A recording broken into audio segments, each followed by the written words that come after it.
Welcome to the Empowered Wife podcast, where it's all about fixing your marriage without your man's conscious effort so that you feel desired, taken care of, and special, even if your relationship feels completely hopeless. I'm Laura Doyle, and today I'm talking about 5 ways to maintain balance in a relationship. My guest, Steph, was angry, resentful, and lonely being married to her distant husband. She was tired of feeling rejected, but she had some insights and ran headfirst into a new process, embracing the pain as she went. And today, her husband does things she's wanted him to do for forever. She's going to tell us how she did it so you can do it too.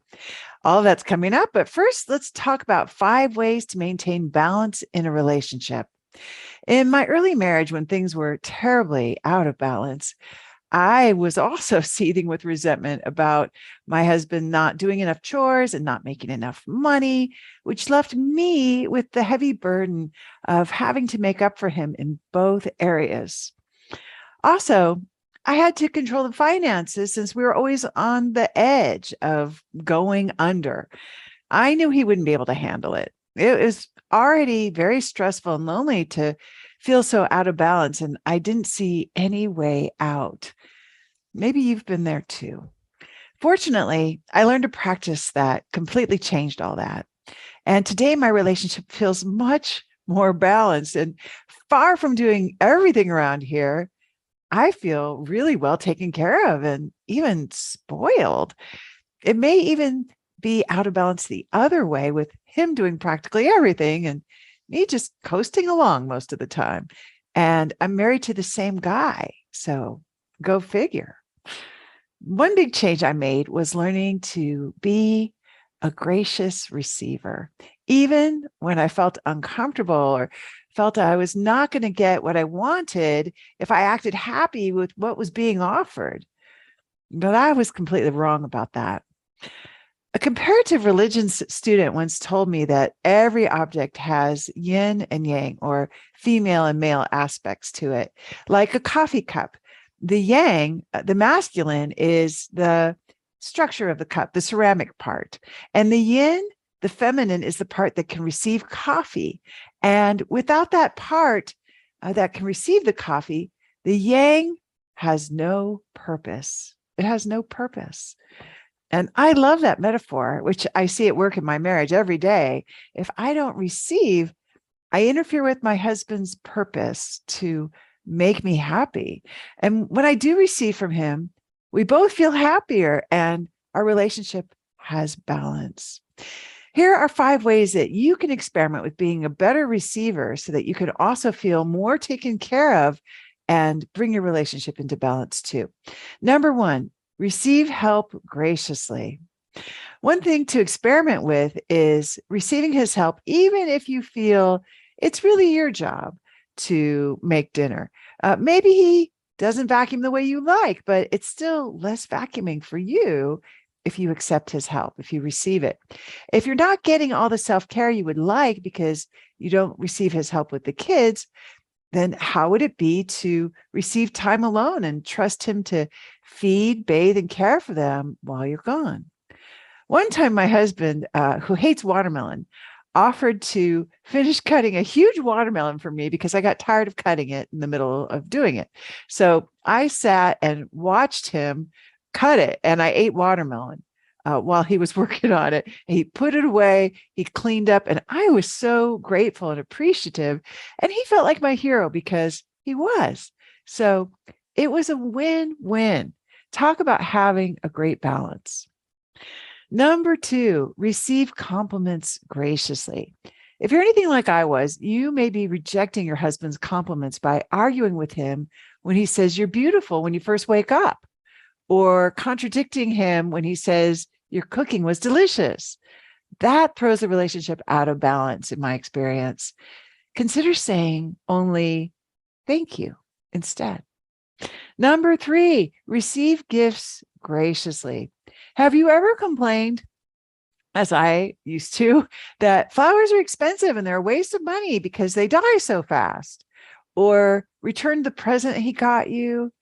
That's what I used to do too. Consider allowing him to buy you gifts and receiving the thoughtfulness and the tenderness in them, even if they're not exactly what you had in mind. Just consider it an experiment to try. Number 4, receive special treatment graciously. One coach who has become a wonderful receiver after starting out with a marriage that was woefully out of balance described how her husband makes the bed for her every night before she gets in it because he knows she loves to get into a freshly made bed. And they are both so happy that he does that. Another a coach trainee says that her husband sings a song while he's kissing her all over every morning that goes like this: "Good morning, I love you. Good morning, I love you." And they are both letting their husbands give them special treatment, and everyone is happier for it. You could also experiment with letting your husband get the car in the rain, or letting him give you his jacket when you're cold instead of saying, "Oh no, I'll be fine." Number 5, receive apologies graciously. If you're in the habit, like I was, of saying, that's okay, when someone apologizes, consider instead receiving those with a heartfelt thank you also. Since receptivity is the essence of femininity, and femininity is what men are fundamentally attracted to, restoring balance in your marriage by becoming more receptive also has the glorious side effect of making you more attractive and irresistible. It may not always feel comfortable to receive graciously, but in my experience, things will get as good as you can stand.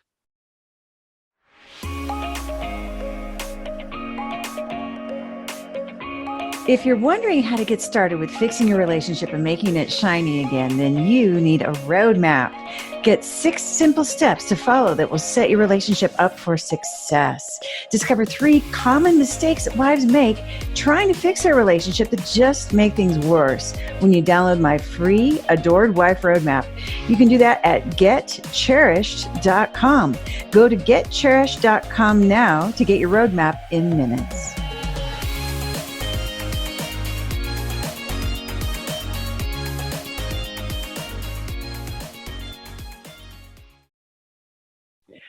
My guest, Steph, was angry, resentful, and lonely being married to her distant husband. She was tired of feeling rejected. She had some insights and ran headfirst into a new process, embracing the pain as she went. And today, her husband does things she's wanted him to do for forever. She's going to tell us how she did it so you can do it too. Steph, welcome to the Empowered Wife podcast. It's great to have you here. Thank you so much. Thank you. So what were things like in the bad old days of your marriage? Yes. So I would just describe it that there was a lot of separateness and feeling like we just weren't connected. It was like I just so desperately wanted what I pictured a marriage would be, which would just be connected and fun. And instead it was like, it would be good for like a really short little time, like maybe half a day or something like that. And then something would happen. And it was like, my husband would just retreat into his man cave. He wouldn't come to bed at the same time as me, and, wouldn't do any of the things I thought that he should do or would want to do. And I ended up just feeling so deflated all the time. Yeah. So, so he was very distant, it sounds like. Yes, that's right. Yes. And, like he'd be distant, and it's like I felt like I couldn't reach him. And then occasionally he would come out and it would be like, oh yeah, here he is. And then it would just disappear again. And it was like, I could never secure that consistent connection that I craved. And that was really hard, that yo-yo effect. It was really hard on my heart. So it's kind of tantalizing because you could see it was in there. It was possible. Yes. But you didn't seem to have any control or influence over how he showed up, it sounds like. Yes, exactly. And it was so weird because it was like a switch flipped. You know, when we were engaged, you know, we were young, it was fun, it was playful, it was, you know, we were just young and alive. And then we got married and we were still young, but it's like it became serious and then it just changed overnight and I couldn't figure it out. It was like a puzzle that I just could not figure out, and it was frustrating. Yeah. And it was hurting almost every day. It sounds like that you couldn't figure it out. Yeah. So what did you do to try to fix it? Oh my gosh. Oh, this is where the humor comes in, doesn't it? I tried, oh my goodness. Okay, so I tried a really great thing, honesty. Okay. Oh, tell me about that. Well, you know, it's honesty or maybe criticism disguised as I'm just being honest, which I think is a classic thing. And I just thought if we can just talk about this, you know, and I would try my best not to blame, not to whatever, but instead we would just end up focusing on all of the things that weren't working. And like, oh gosh, we tried to find, you know, where it's come from and why it's here, and it still wouldn't make it better. It would just be like, oh great, now we know why, but still nothing's changed. And so it was a lot of that. Yeah. So did you guys ever try to get professional help of some kind to? Yes, we did. Yes. So, you know, we got, we a sporadic sort of, occasionally go to, you know, some marriage counseling kind of thing, or occasionally do individual sessions, that kind of thing. But, one particular example when we went to marriage counseling, because I was frustrated with the lack of sexual intimacy. We went to someone who was supposed to be like a counselor for intimacy, and it was terrible. They ended up like focusing on my husband and blaming him and really trying to focus on how it was his problem. And I intuitively knew in my heart, I was like, this isn't what I want. Like, I've already tried this and I know it doesn't work. I know that this is just making him close up even more and make him feel worse. So we didn't go back there. No. But we just couldn't really find a solution that would work consistently. Yeah. So I can imagine some hopelessness set in. Definitely. Yes. So it was like, I'm pretty determined. So, you know, I just knew that, well, I knew I couldn't control him. That didn't stop me from trying, but I knew that he was a separate person. But that actually made me feel more hopeless, because I knew I couldn't do anything to change him. That's how I felt at the time. I'm like, he's his own person. He's going to do whatever he wants. I can't do anything to change him. Therefore, I feel hopeless, because he's the one that needs to change mostly, and it's not up to me. So, you know, so really, yeah. There's nothing to do, really. Literally, yeah. So then I would just try and make the best of it, but then I would get resentful. So I would, you know, so fast forward, you know, he's gone from, you know, still doesn't come to bed at the same time as me, doesn't really initiate much sexual intimacy or the frequency I would like, doesn't help around the house with chores, doesn't do, you know, the basic things that I think he would want to do or should do. And, you know, so then we fast forward and it's the same patterns, but now we have got 2 kids, and I can just start to feel the resentment, you know, kind of weighing on me. And I don't like that feeling. I don't want to feel that, you know? It's not why you Yeah, got married, right? absolutely not. No, sounds very No. painful. Incredibly painful. Yeah. And I could see as well, I could see what my dissatisfaction and hopelessness was doing to him in a way. I could see it was making him even more distanced from me and even more, you know, unmotivated. And that was hard to watch as well, because I knew in a sense I was hurting him, but I just didn't know what to do. I'm like, Yeah.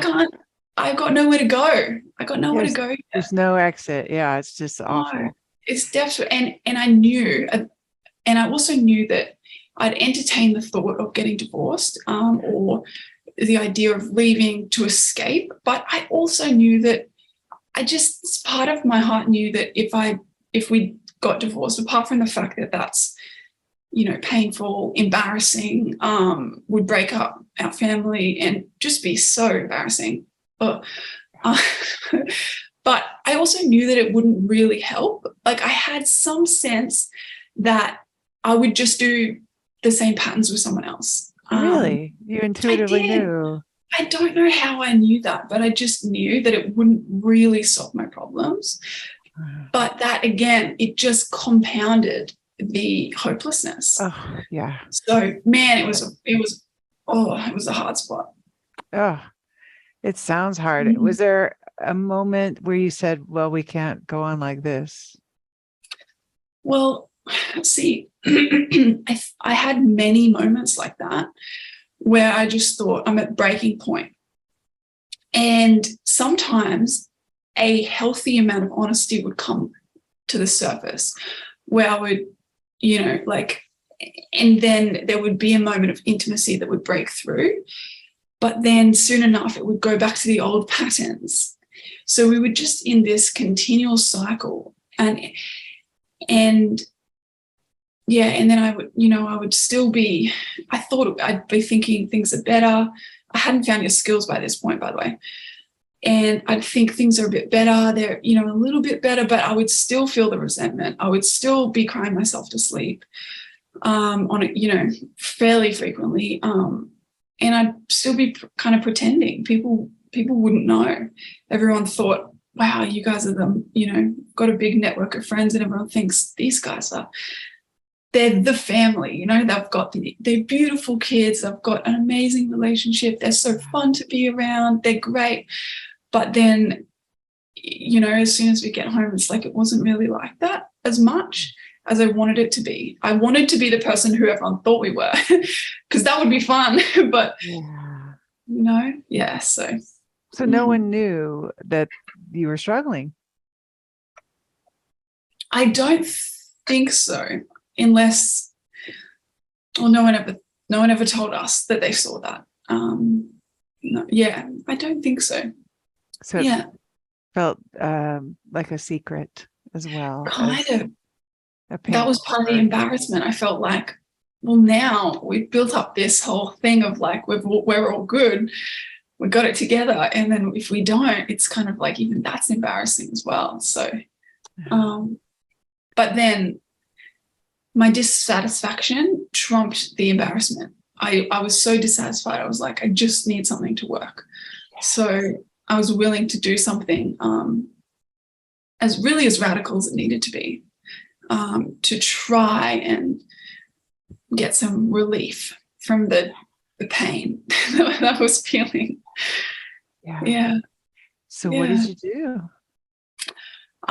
Well, I stumbled upon your book, an old copy that was on a digital library, and I read that, and I thought, wow, yeah, there's something in this that is so intuitive, but it's not what I've been doing consistently. And I think that by accident, I was doing a little bit of the skills when there were the breakthroughs, but the rest of the time I wasn't. And it was causing all sorts of pain and really reversing all of the effort all of the good things that had been happening by chance. So I found your book and I loved that. And then I found your new book and I read that as well. And I just started practicing and things started swiftly turning around. Wow. What did you first start doing differently than what you'd been doing? Well, I started doing the self-care and being pretty ruthless with that. And just seeing how uncomfortable it made me to do things for myself, to ask for that space that I needed. It was good for me to realize, wow, it's uncomfortable. Why is it so hard for me to ask for some space for myself? So that was a good thing to notice. Yeah. And then one of the first things I did with my husband, so I didn't tell him about any of it.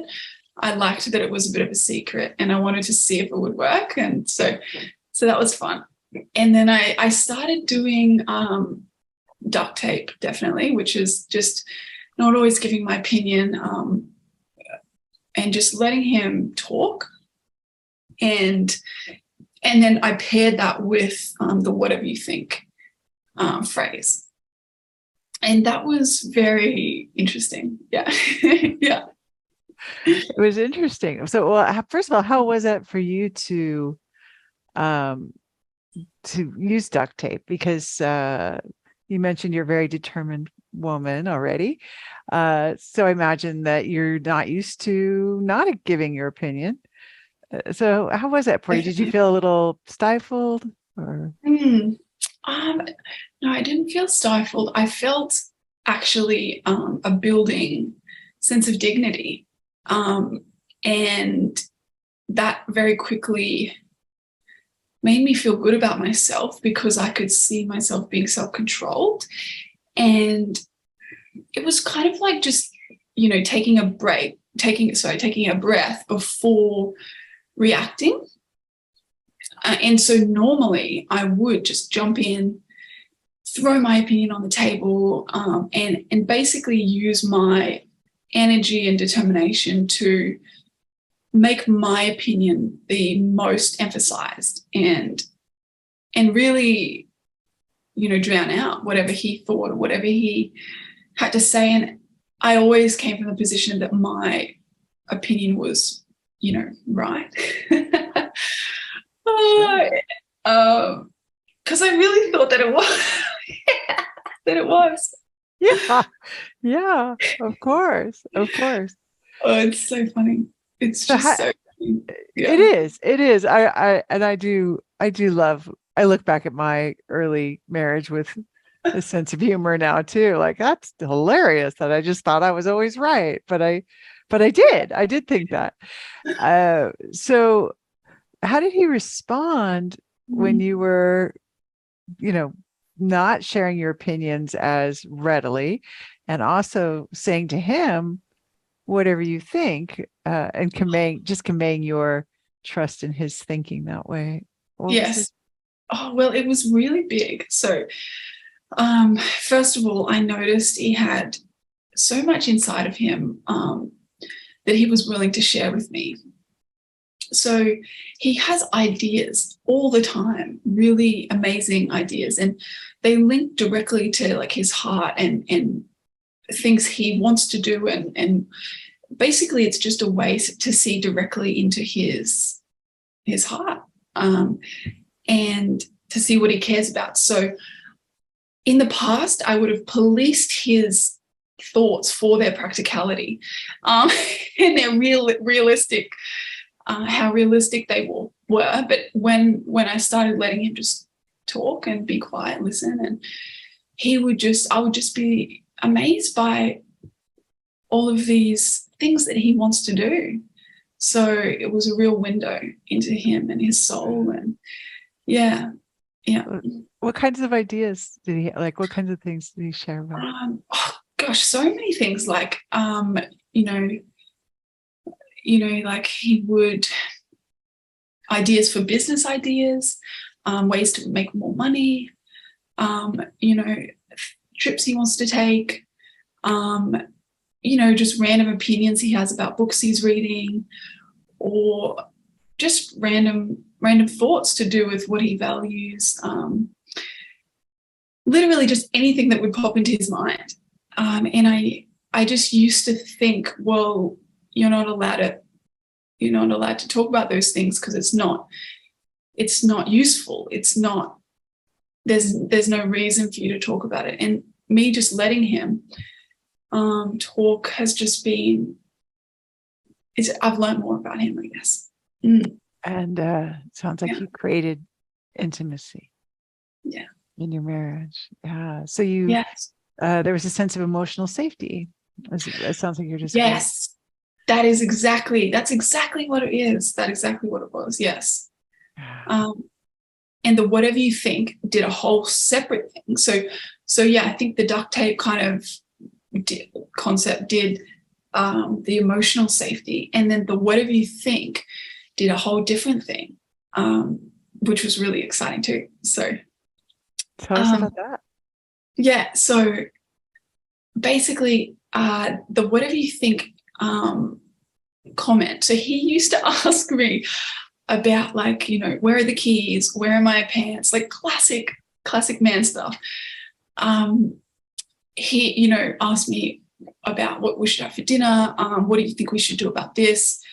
How much money's in the account? Like, just any logistical thing, he would just directly ask me about it.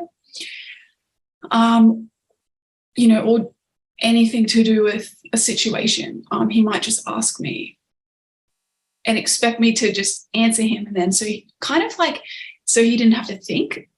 And I just didn't like that dynamic. But I also know that I set it up. It's like, in a way, so whatever you think, allowed him space to find that internal motivation and find his own voice and his own perspective. And that has turned things around so much.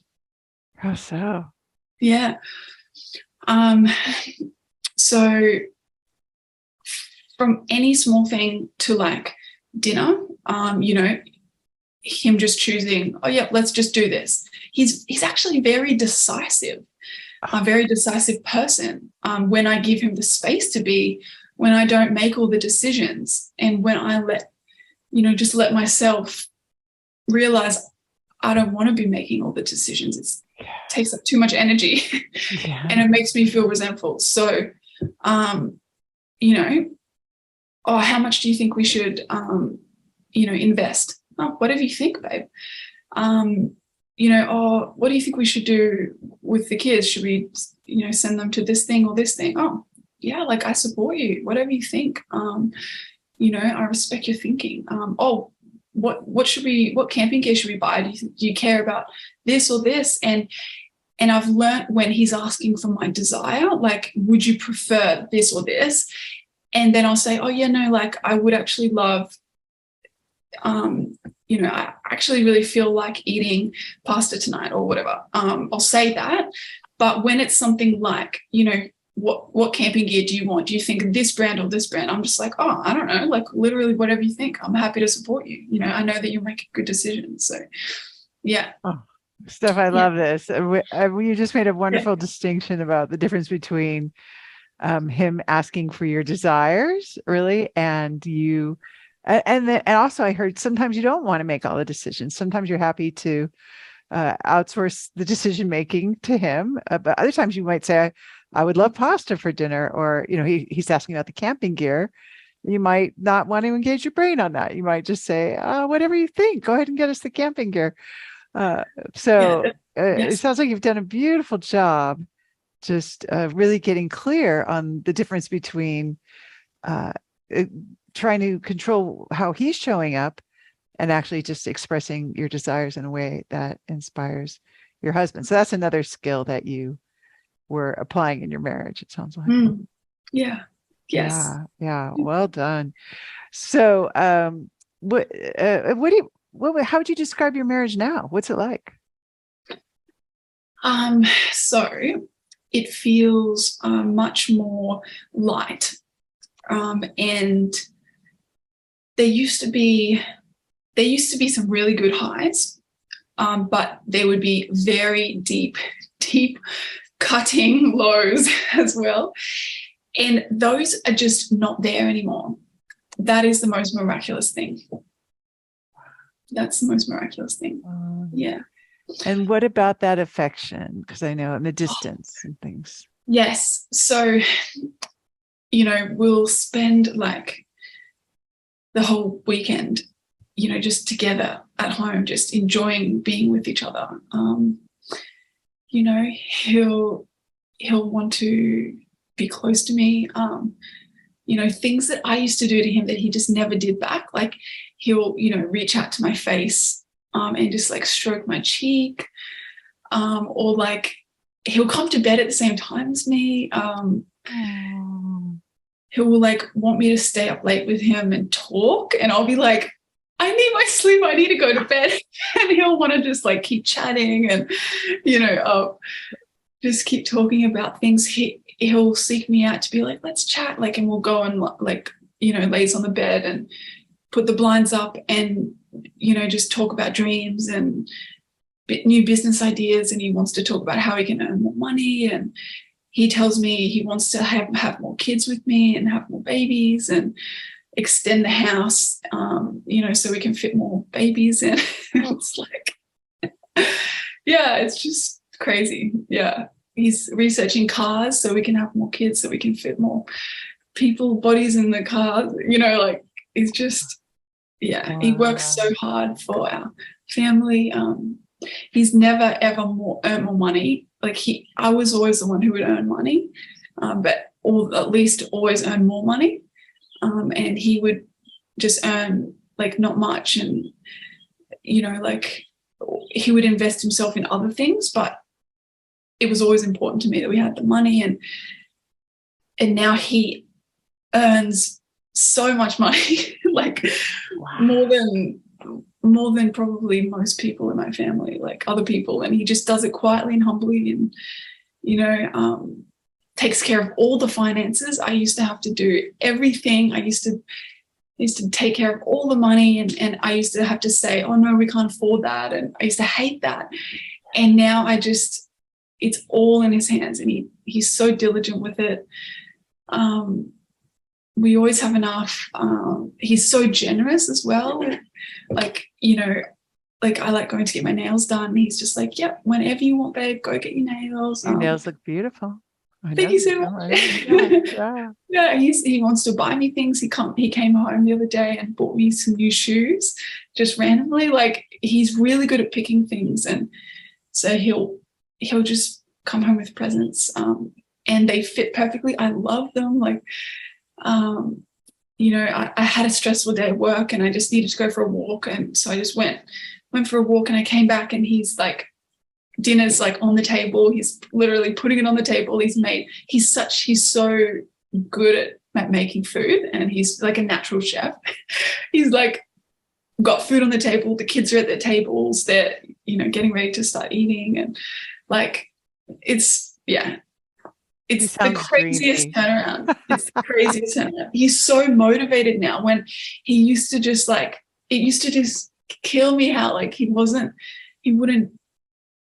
It's like, yeah, he wasn't motivated before, and I would be doing everything, and now he takes a lot of initiative now. He's had a personality transplant, apparently. So much, yeah. So you touched on a couple of things I'd love to dig into, because I think sometimes on the show, someone comes on and shares their story and it sounds kind of miraculous, like yours does. And I know someone might be thinking, well, how did she get that part? And so one of the things you mentioned is that he comes to bed at the same time now. So I was just wondering, my gosh. Tell us about that. How did you do that? So the like relinquishing control of that was big. Literally just letting go of that, and then focusing on doing things to make myself happy. so that I was fun to be around. And then he started wanting to be around that energy. So it's like he loves, I literally texted him one of my, daily gratitude things to him. And he literally said something like, I'm drinking this up. It's like honey. Like, I love it, so it's like he loves the energy of being around me now. And I know when, you say in the book about like, how do you know if you've had enough self-care?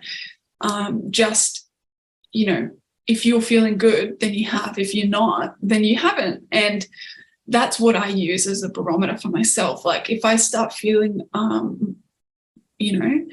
bit tired or a bit, just on the verge of grumpy, or I just like go straight to, I get really ruthless and I'm like, I'm putting myself down for a nap or like, something. I'll do something to regain that because it's so valuable to me now, that intimacy and that sense of attraction that I know that he has towards me. I don't want to break that. I don't want to break that. So beautiful. Wow. What a great answer. And so he's very attracted to the joy that you're giving to yourself. And also it sounds like you're giving him some beautiful gratitude. And that's like honey for him to drink. So of course he wants to be around you every moment that he can, including at bedtime, it sounds like. So that's correct. Exactly. I love that. Yes. Well, congratulations on that. Does sound like it sounds very miraculous, but I also give you all the credit for creating that transformation in your marriage. What about now? You also mentioned you used to be. Oh, go ahead. So one more thing. And also I should mention, I notice more that he's in general coming to bed with me, but it also doesn't annoy me if he doesn't come to bed. And I am okay with that. And I give him space to be his own person and know what's right for him. Sometimes he wants to stay up late and watch a movie when the house is quiet, or he wants to stay up and read. It's like, how can I argue with that? He's his own person and he gets to make those choices. And I give him space to do that now because I know that makes him happy and it makes our household more peaceful. So even when he doesn't, it's okay. Oh, I love that too. So you're reminding me of I think it's Marcus Aurelius that said, when no injury is perceived, none is incurred. So this no longer appears like an injury for you. It used to in the old days, but not anymore, which I think is fantastic. You have a very generous perspective towards his bedtime now. And you mentioned also that you'd been quite resentful in the old days because of all the pain. What happened to that resentment? Where'd it go? It just like melted away, really. The gratitude, I just feel compassion and gratitude really for him now. Because I don't have anything to be resentful for, because he works so hard for our family. If he needs some space, which he does, maybe he wants some space from the kids on a weekend, he deserves that. Even if he wasn't working, he would still deserve that, because everyone deserves their own space if they need it. But conversely, he also is so engaged. Like, he'll play with the kids. We'll go out into the yard and play frisbee, and do different things as a family. And so the resentment really just, I don't know where it's gone. Really, actually, we're not going to look for it, I guess. We'll just let it wherever it is now. That's fine. It's just not here anymore. So, so did your husband change, or just your perspectives? No, he did change. That's the crazy thing as well. He did. Oh, well, no, he changed. Okay. Okay. I like that answer. I'm with that answer. Also my perspective changed too. It's like, yeah, but no, he did change though. Yeah. Because there's tangible outcomes that are different. Like, the dishwasher gets unpacked, or like, I've got a whole gigantic pile of camping gear right here next to me and that's because he's changed. He wouldn't have done that before. That's not the same guy that you had. So I love that. So you wrote about throwing yourself headlong into the pain of the process. Definitely. And I want to hear a little bit more about that. What's that pain about? Yes, like I think doing anything differently is painful. And like apologizing, for example, if I think that something was my doing on some level, that's kind of, well, it's not fair. And I think you really have to get over that fairness to do this kind of process. And that is annoying and painful and like, but it's just like, it is worth it. And, even like we had a stressful weekend a few weekends ago, and there were things happening that, where he was actually blaming me, and that like literally never happens. I used to do that all the time to him. He has to be very, very stressed and overwhelmed for that to ever happen. And, there was some pain for me that I needed to manage, because I wanted to do what I would have done and taken the bait and lost my dignity. And instead I held onto that and I let myself see that he was in a lot of pain and that this wasn't about me. And I just held onto my dignity, kept the duct tape, and I just said, yeah, I hear you, even though it was a bit too much about me. And then, after we finished that very stressful weekend, he said, look, this was all my fault, and I should never have made this commitment. It stressed me out, it stressed you out, it put too much pressure on you, and and I'm not going to do that again. Basically, he just completely apologized, and we had an amazing connection. And I don't think that probably would have happened if I'd lost my dignity, because it would have got all murky, and then so that must have been music to your ears to have him apologize like that, be so accountable. Was that happening before you had the intimacy skills? Well, I don't think it was happening really, because I think when there's both parties doing the blaming and stuff, it's harder for them, to come forward and apologize. But when I kept my dignity and I just kept trying to offer him space, and I hear you, yeah, I hear that that's really hard, and yeah, that sucks. And then it kind of like it left space for him to see himself and then to take that accountability for himself, which was really cool. It was very satisfying. Oh, so satisfying.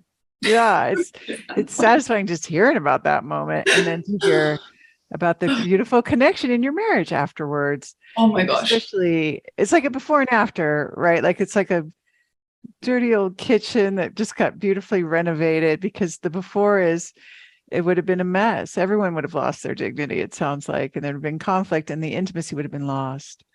And instead, it was a beautiful outcome with all the connection and the accountability, and so we're doing our happy dance about this, because this is what we do around here, right? We get excited about things like this. We're like, yes, this is happening. So Well And done. Well done on that stuff. it led into something that I've always wanted. I don't know if this is like too much, but whatever. You know, then I really love having like sexual intimacy in the morning, and it's like it's just one of those things. And anyways, literally after that really amazing breakthrough on on the end of the weekend, then the next morning just randomly we end up like having the most amazing connection, the most amazing experience. And it's like I just don't think that would have happened, Oh, you know, and it just wouldn't have happened in the past. it wouldn't have. It wouldn't have. Well, and it's not too much because that is so valuable. Thank you so much for sharing about that, because this is the thing that makes our marriages different than every other relationship we have, is physical intimacy, sexual intimacy. So I appreciate getting that glimpse of the outcome of your decision to cling to keeping your dignity, to not taking the bait, to not defending, and sort of making it murky with all of that. Because you're really connecting the dots for us beautifully, Steph. Like it was like this, and now I focus on this, and now fireworks in the bedroom, skyrocket the passion. Yeah, fantastic. Literally, yeah. This is so juicy. I mean, I'm hearing so many skills at work. You've mentioned the apologies, you've mentioned gratitude, and certainly the self-care, and I'm even hearing some vulnerability. And and you also mentioned that you used to make more money, and now he's taking care of all the finances. How did this come about? Yeah, yeah. Let's hear about that. I want to hear about this. He's making more money. I mean, yeah. I know. Well, I don't even know. Like I just said, and that one was, yeah, pretty recent, I guess. But I just said that I don't want to do this anymore. I don't want to do the money anymore. I just don't. I don't think I ever wanted to, but I just thought I had to. And then I just realized, well, maybe it's my choice. And that's, it's uncomfortable for me for sure. But it's definitely satisfying, and it's good for me to experience that trust in him and let it be. Like he actually likes spending money on things more than I was comfortable with, but I reap the benefits of that. I'm the one who gets to go get my nails done. I have a brand new mirror, a brand new like mattress, and like my whole bedroom's gorgeous, and that's all him. I arrive and there's boxes being delivered because he's transforming our bedroom. Like he's like, okay, well, we'll do the whole house, but we'll start with our bedroom. We'll start with that room first. Like, it's just, and if I was in charge of the finances, we would never have done that, because like, I get scared. Oh, are we spending too much? Like, but he's happy to spend that money, and yet we always have enough. It's like best of both worlds. So. Oh, that sounds like a miracle too. That sounds, and then yeah. But all that camping gear you just mentioned too. Oh my gosh, yes. Right? Yeah. Yeah, so we're about to go camping for the first time. Yeah. Yeah. I mean, fantastic. This is tremendous. It's a beautiful story you have for your marriage, Steph. I give you so much credit for creating this outcome. How did it affect your kids previously, that you guys were having a lot of ups and downs? Yes. Well,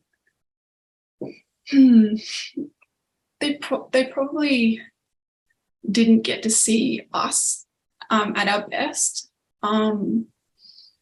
They kind of got more of an angry kind of dad who was not really, was always not really wanting to be around them because they would stress him out. Their energy would be like kind of overwhelming, and it would be a bit stressful. And so I would just try and take them, go somewhere, take them, give him space. And so there just wasn't that, as much connection and play as I would have wanted, I guess. And now he'll do like what's that thing where flying them to their bedroom to go to bed, and like just silly things like that, and we'll play frisbee outside, and he's just not angry, like having those angry outbursts that he used to, like all the time. It's not as, I think, as scary, to be around him. And that was never really him, but it was something that it was like, he just had to do to get, that was just the tool he was using at the time because was working. Because that was what he needed to do based on what I was doing, where my energy was at, how I was showing up. And it was negatively impacting the kids for sure. And it's just not like that at all anymore. So, You're so accountable, Steph. I love your beautiful accountability, and especially hearing that it was painful at first, at least to look at that. Definitely, yeah. I think it's always painful to know that you've been contributing very intensely, especially when you think it's their body there. But it's also very encouraging to know that you can make a change, and that if you shift the way you're showing up in the world, that they will naturally be magnetized towards you and attracted to you. Like, that was always the thing. I always felt so rejected, especially at bedtime, but at other times, just that emotional rejection, it was so strong, and I hated that feeling. And I always felt like I was out of control because he was just choosing to not want to be around me.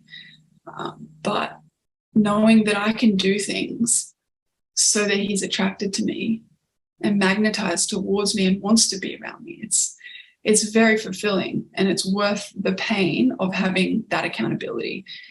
It's very worth the pain of that accountability, which it's not, it's significant.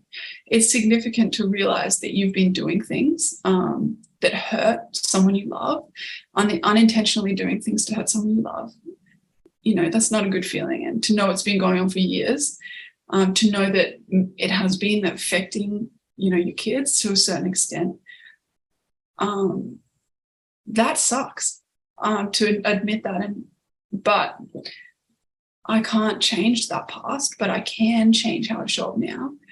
And I'm very grateful that I found your stuff when I did, because now, my kids are still little. They're still 5 and under. They've got a lot of years, excuse me, they've got a lot of years to be able to witness not just a happy marriage, but an affectionate marriage. And, what better gift for them? A better gift. I have chills hearing about that, because you are now giving them that home court advantage of not parents, not only parents who love each other, but parents who are affectionate towards each other. And that's the role model they'll see growing up. So that's what they can look forward to themselves. It does seem like an incredible gift to your children. Thank you. What is your tip for someone who's listening and is where you were, where she feels rejected and he's distant, and she's tried and tried, but it's hopeless, and she wants what you have now, where you feel dignified and grateful, and your husband does sound like your hero, and he's so affectionate and he's so good with the kids now. What's your best tip for her? Yes. Well, I would say, don't waste another moment. Get started, and try and be as ruthless with it as possible. So figure out what's hard for you to do, maybe even which I do the opposite. Like, do the self-care first, sure, but also try and do whichever one is the hardest, whichever skill you find most painful, because there you will find the biggest reward and the quickest transformation. So I would say really dive into the pain and just get ruthless with that. If apologizing is incredibly hard for you, try that first. Like, just be, obviously you need to do something that's achievable for you, but you'll find the quickest results, I think, doing the hardest thing first. So I would just encourage you to do that. And like what other people have said on the podcast, do it as an experiment. You don't need to tie yourself down. It's okay. But just do it as an experiment. And I have no doubt that you will find the transformation you're looking for. In my mind, it's impossible for it not to work, because you're tapping into just principles about the way the world works. But I've never heard anyone articulate it more clearly and concisely than you are. So very grateful for the way that you communicate it to the world, and communicate it in a way that women can understand and relate to, and just the vulnerability you show up with as well, to be honest about how things are and how things were in your marriage. Yeah, it's really beautiful. So thank you, Steph. Thank you. Well, that is so well said. So you sound so wise.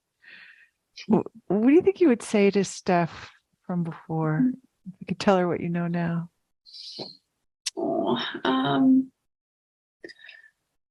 Gosh, what would I say to her?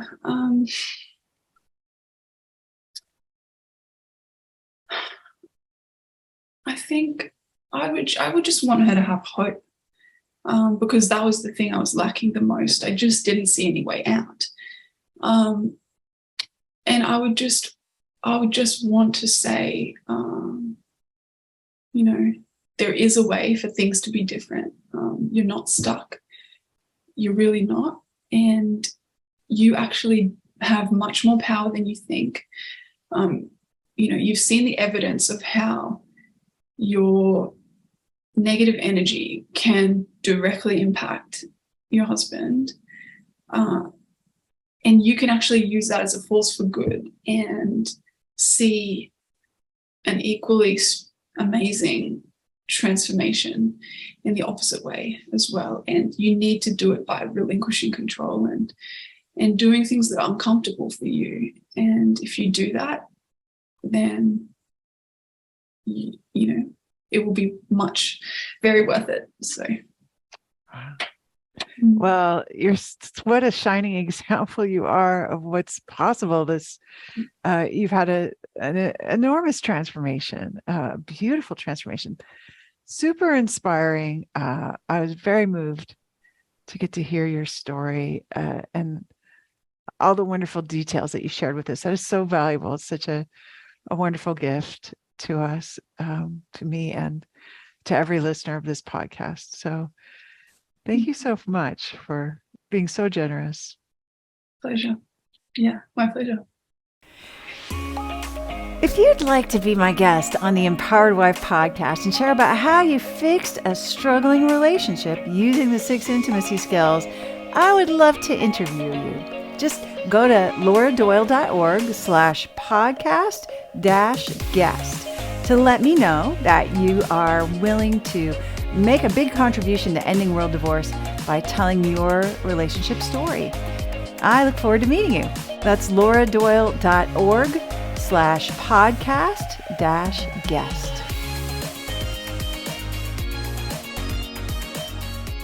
The Worst Relationship Advice of the Week award is on hiatus, which I think means it's on vacation in Haiti. Listen and subscribe to the Empowered Wife podcast. Next week, I'll talk about what to do if he doesn't want you anymore and it hurts.